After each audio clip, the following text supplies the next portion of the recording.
It's 9 o'clock, and in 8 minutes' time, the funeral procession will begin from Kensington Palace, bearing the body of Diana, Princess of Wales, on the start of its journey to Westminster Abbey. Sally Magnuson is at Kensington Palace. And people here are still pouring into the road in front of Kensington Palace here, hoping to get a glimpse of the gun carriage as it begins its journey, the journey that will take it to the Abbey. The mood here, it's not really somber, it's quiet, it's reflective. You're struck by really the silence. Despite the number of people here, the thousands of people on the streets, people are talking quietly. There's a sense of camaraderie, though. People happy to talk to each other, to strangers, about their stories, their thoughts, their feelings. And there's now a palpable sense of anticipation. People know that we're only a few moments away from the moment when the gun carriage will emerge. Some of them have been waiting here for many, many hours. They've been walking around the gardens where there's that vast ocean of flowers that has so amazed people who have come to see it here, people who didn't expect in many cases to be as overcome as they have been at seeing the tributes, the flowers, the candles. Each tree in the garden there has become a shrine. People becoming quietly more excited as the minutes tick away. And now let's go down to the Mall. Krishna Gurumurthy is there. The crowd here has markedly swelled in the last hour. A police spokesman just told me they believe they've now topped the million figure along the route in London itself. The mood here, I think, has changed rather in that time as well. What I described earlier as quiet and reflective has become rather more serious, and I think there is an increasing sense of anticipation that this week of mourning is going to become altogether more real when people do see that funeral procession and the cortege, and in particular, of course, the gun carriage go past. People are still silent and sad.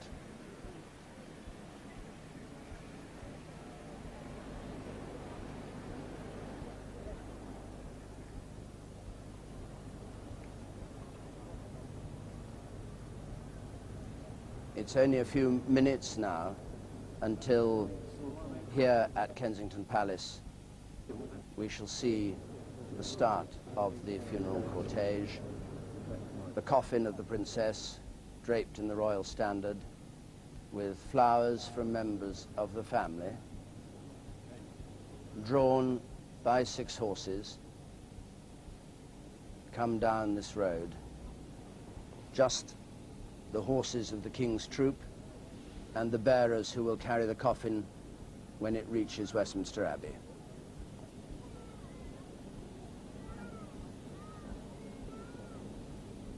Very silent now.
Outside Westminster Abbey, the first members of the congregation, all of them invited guests, are arriving at the entrance to the Abbey. The doors of the Abbey won't open until 9:30.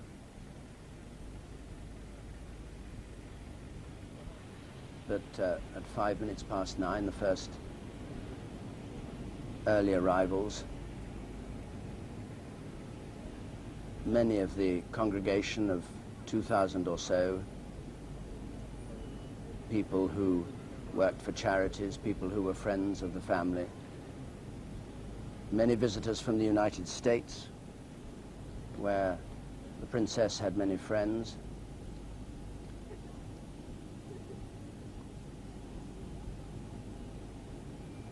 and this whole crowd, over 1 million strong, waiting for the moment which can now only be a few seconds away, when the princess's body is seen for the first time at the start of this funeral procession.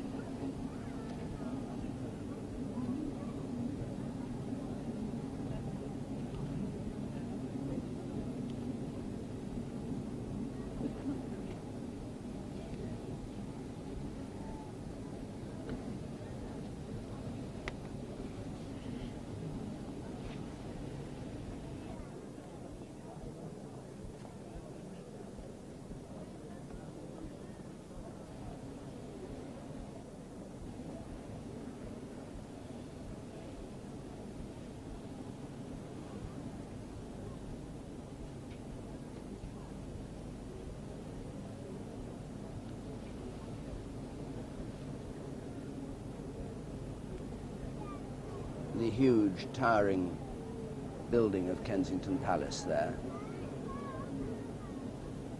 which looms over the west side of Hyde Park. And this, the private Palace Avenue, walled on both sides, that leads straight up to the palace itself, where the princess had her apartments, along with other members of the royal family. Princess Margaret lives there, and the Duke and Duchess of Gloucester, and the Duke and Duchess of Kent. And her sister, Lady Jane Fellowes, the wife of the private secretary to the Queen, Sir Robert Fellowes, also has an apartment in this huge palace. And it was here that Queen Victoria was born. And now the 6 horses of the King's troop come into sight, pulling the gun carriage.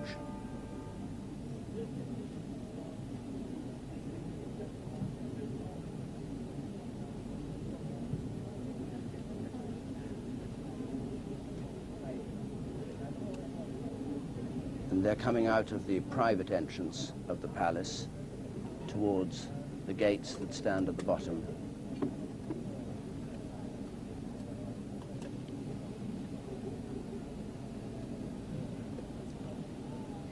You can just see the scarlet of the 6 guardsmen who will be carrying the coffin, and the 4 other guardsmen who make up the bearer party of the Welsh Guards.